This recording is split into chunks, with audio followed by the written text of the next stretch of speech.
Good morning student, BSc third year. आज हम बात करेंगे बहुउद्देशीय परियोजनाओं की। किन की बात करेंगे? बहुउद्देशीय परियोजनाओं की। Multipurpose project. इसमें क्या होता है कि बहुउद्देशीय जो परियोजनाएं होती हैं वो कह सकते हैं नदी घाटी योजनाएं होती हैं, जो मुख्य रूप से बहुउद्देश्य कई उद्देश्यों को एक साथ लेकर बनाई जाती है। हम कह सकते हैं कि सिंचाई की सुविधा के अलावा बाढ़ का नियंत्रण, पेयजल आपूर्ति, जल विद्युत उत्पादन, नहरी परिवहन, पर्यटन, ये सब क्या है? ये सब अनेक ऐसे कार्य किए जा सकते हैं किनके माध्यम से? बहुउद्देशीय परियोजनाओं के माध्यम से। न केवल सिंचाई के लिए जल उपलब्ध करवाना, बल्कि विद्युत आपूर्ति, पर्यटन, पेयजल आपूर्ति, नहरी परिवहन और बाढ़ का नियंत्रण, पर्यटन आदि जितने भी कार्य किए जाते हैं, खेतों में सिंचाई करना, ये बहुउद्देशीय परियोजनाओं के माध्यम से किए जाते हैं। देखिए वास्तव में होता क्या है, जो नदी है, जब नदी बहती है तो नदी का जो जल होता है वह व्यर्थ चला जाता है, जाके सागर में मिल जाता है। लेकिन जो बहुउद्देशीय परियोजनाएं हैं अनेक उद्देश्यों को लेकर वह बनाई जाती हैं। कारण क्या होते हैं कि नदी के जो जल है, बांध बनाकर उस जल को रोक दिया जाता है और उसमें विभिन्न प्रकार की योजनाएं लगाई जाती हैं, विभिन्न प्रकार के उद्देश्यों की पूर्ति की जाती है। जब वर्षा नहीं होती तो नहरों में पानी छोड़ दिया जाता है, जिसके माध्यम से खेतों में सिंचाई की जाती है, और विद्युत केंद्र स्थापित कर दिए जाते हैं जिनके माध्यम से गाँव में विद्युत की आपूर्ति की जाती है। नहरी परिवहन लगा लीजिए, उद्योगों के लिए जल की आपूर्ति कराना। तो ये जो मल्टीपर्पज़ कार्य हैं या बहुउद्देश्य हैं, तो इस प्रकार की जो योजनाएं हैं वो किसी एक उद्देश्य को लेकर निर्मित नहीं की जाती हैं, बल्कि बहुत सारे अन्य जो उद्देश्य होते हैं जिनके माध्यम से वह पूर्ण होते हैं। तो जो बहुउद्देश्य परियोजनाएं थी, जवाहरलाल नेहरू जी ने उनको आधुनिक भारत के मंदिर कहा था। कई बार कॉम्पिटिशन एग्जाम में क्वेश्चन पूछ लिया जाता है कि बहुउद्देशीय परियोजनाओं को आधुनिक भारत के मंदिर किसने कहा था? तो आप क्या आंसर देंगे? जवाहरलाल नेहरू ने। कि बहुउद्देशीय जो परियोजनाएं हैं उनको जवाहरलाल नेहरू ने आधुनिक भारत के मंदिर कहा था एवं नए तीर्थ भी कहा था। सही है। कई बार क्वेश्चन आ जाता है आधुनिक भारत के मंदिर किसे कहा जाता है? बहुउद्देशीय परियोजनाओं को कहा जाता है। नए तीर्थ की संज्ञा किसे दी जाती है? तो जो हमारी बहुउद्देशीय परियोजनाएं हैं उनको नए तीर्थ के नाम से जाना जाता है। कारण क्या होता है, किसी एक उद्देश्य की पूर्ति नहीं करती हैं, एक साथ बहुत सारे उद्देश्यों की पूर्ति के लिए बनाई जाती हैं।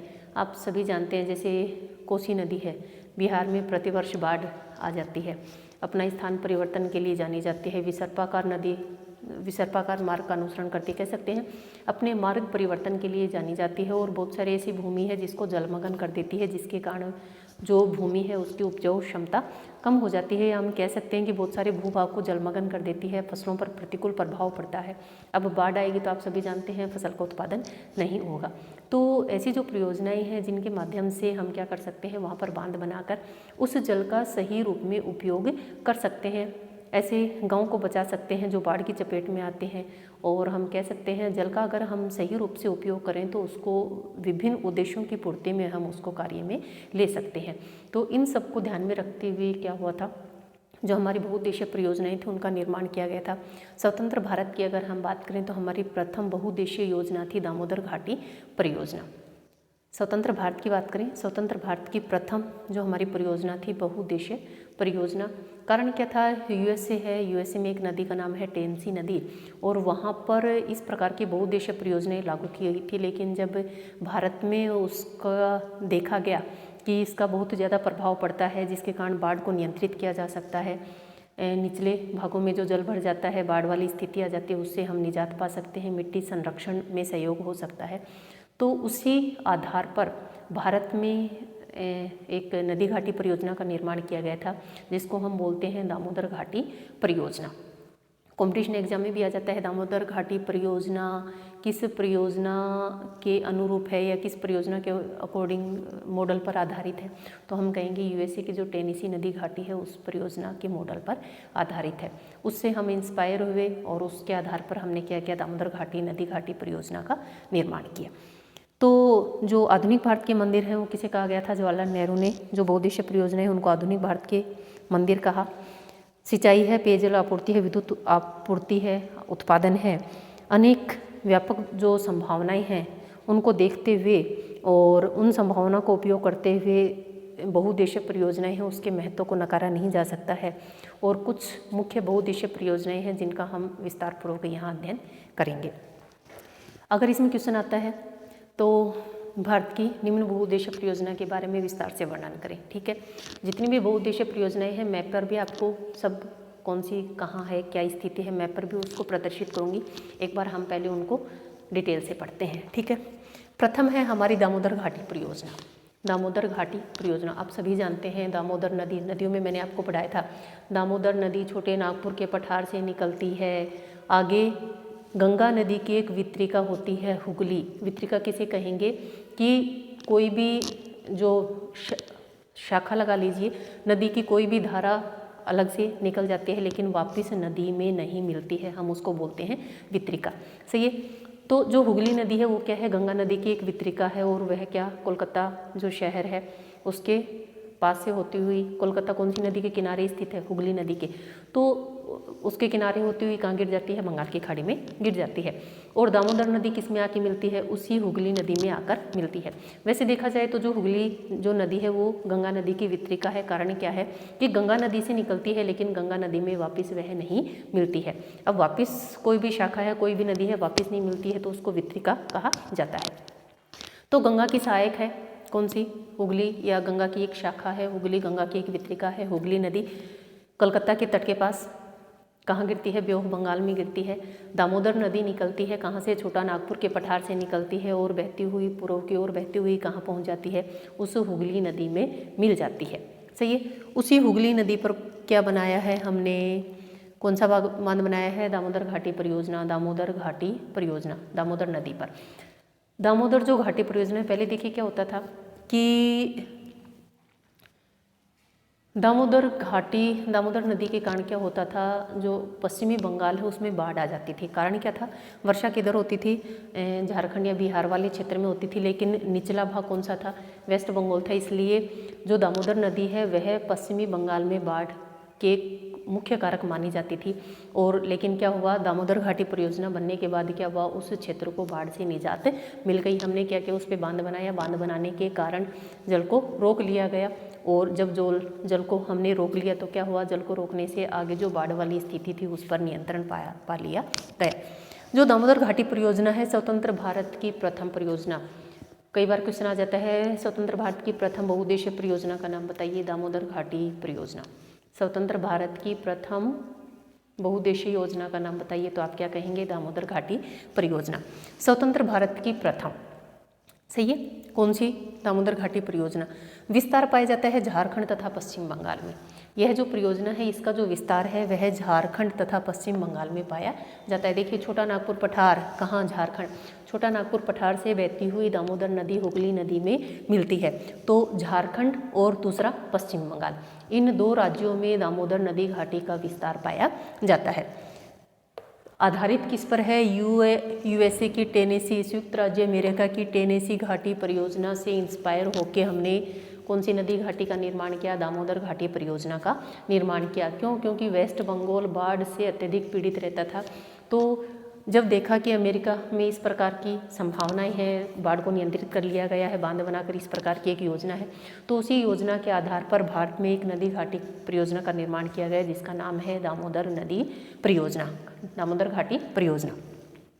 तो दामोदर घाटी परियोजना के लिए हमने क्या किया, दामोदर घाटी निगम की स्थापना की 1948 में।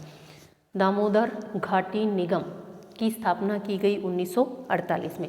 अब बात आती है कि जो दामोदर नदी है कहाँ से निकलती है, छोटे नागपुर के पठार से निकलती है और हुगली नदी में मिल जाती है।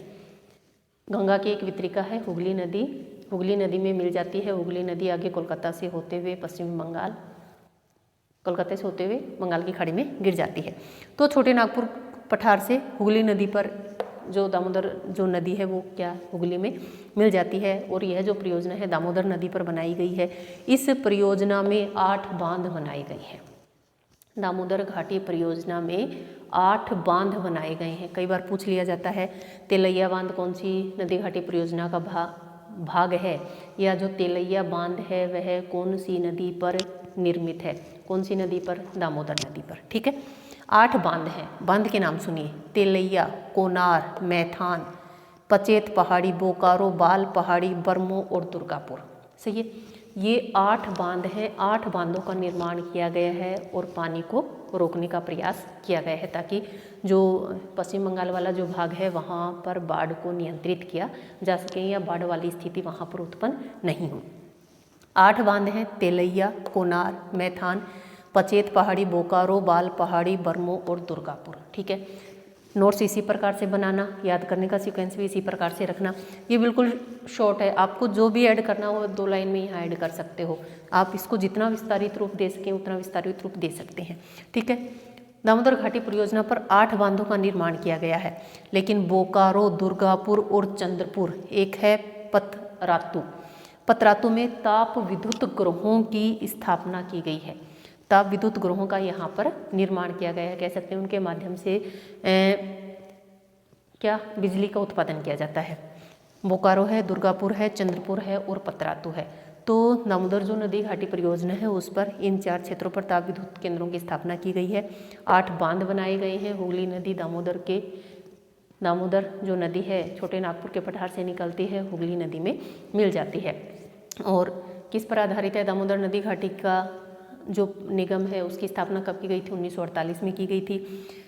किस पर आधारित है? यूएसए की टेनेसी घाटी परियोजना पर आधारित है। वहाँ भी देखिए कि इस प्रकार की समस्याएं थी, बाढ़ वाली समस्याएं थी।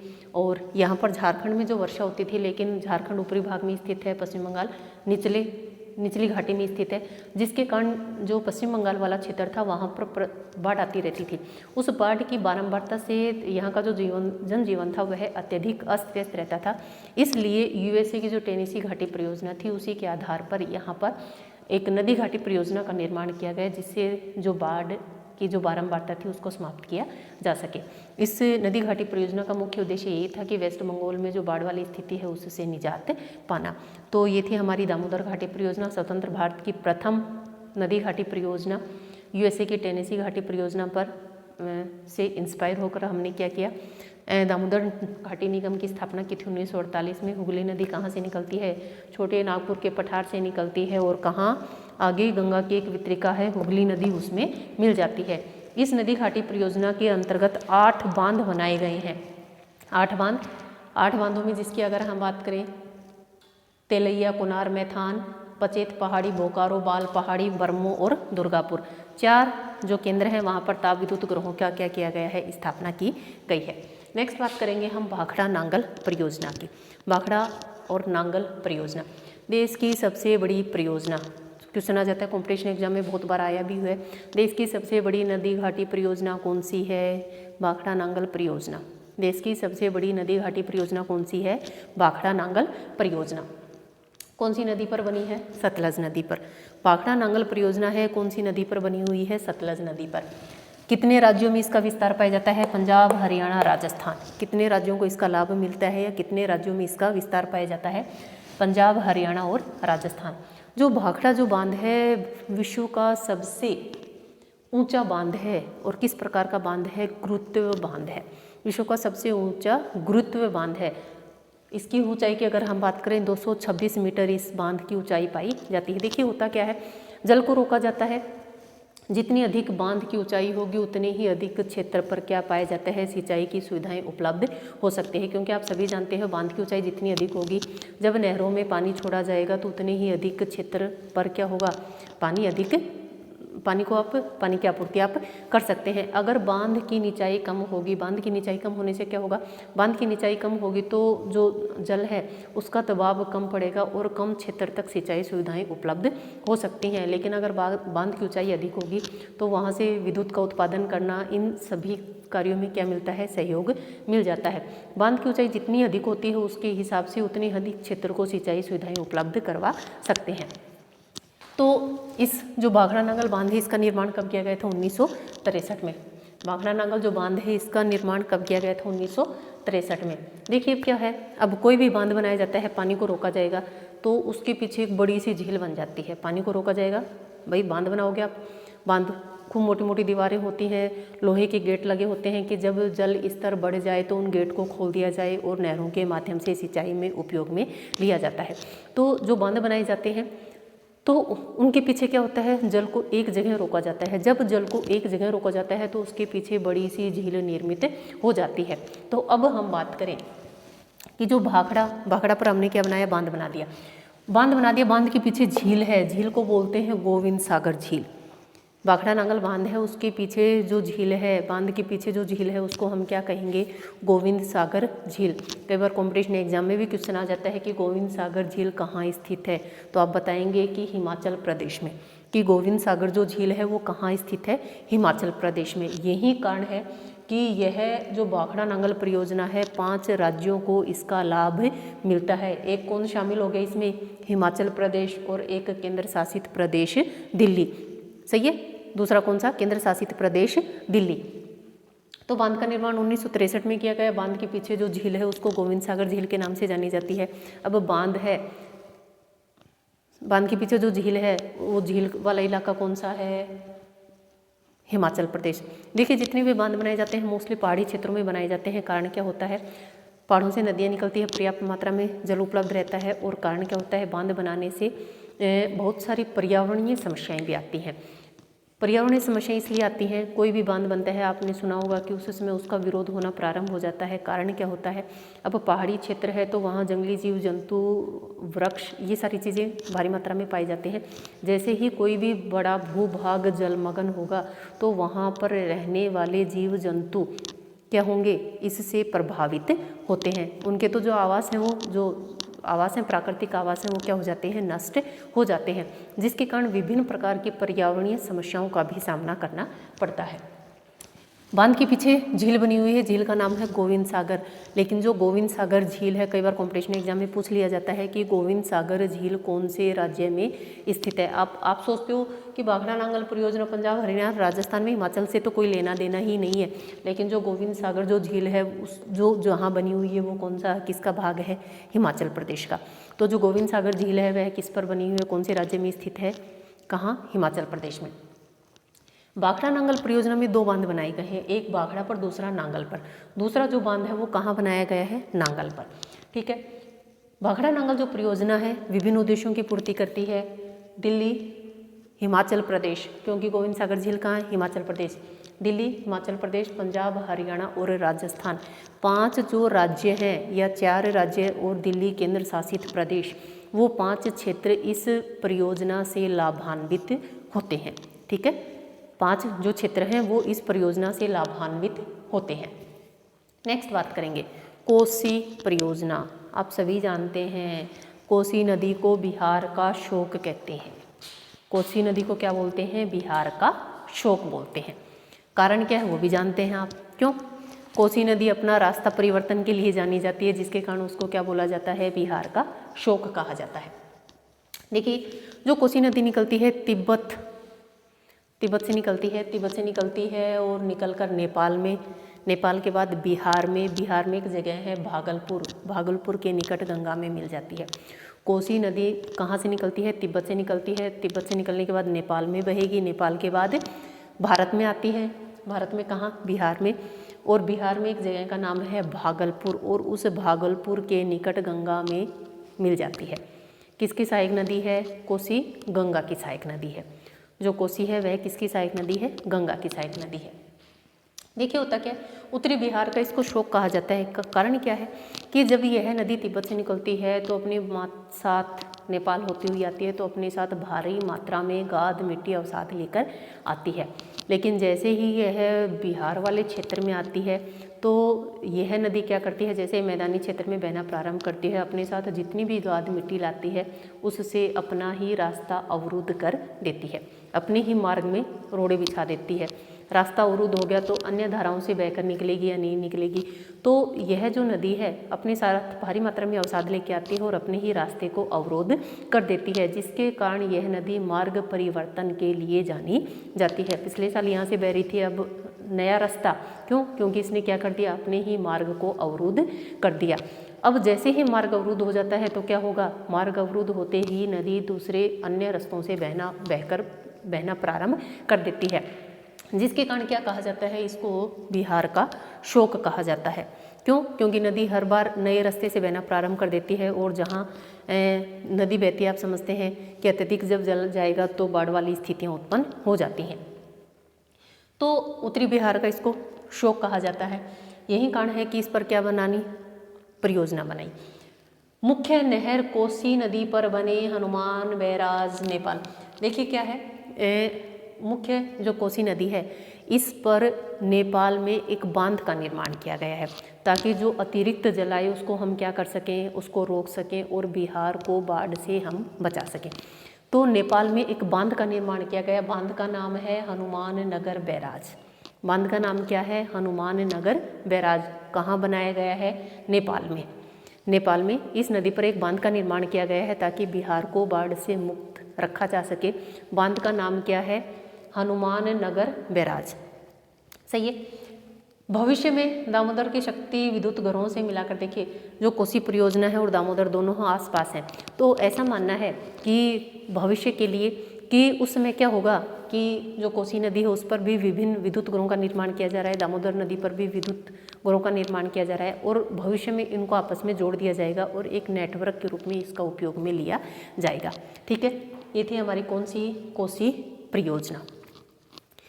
जो कोसी नदी है तिब्बत से निकलती है, नेपाल बहती हुई बिहार आती है और बिहार में भागलपुर के निकट गंगा नदी में मिल जाती है। इस नदी की एक मुख्य विशेषता है कि इसको बिहार का शोक कहा जाता है। कारण क्या है?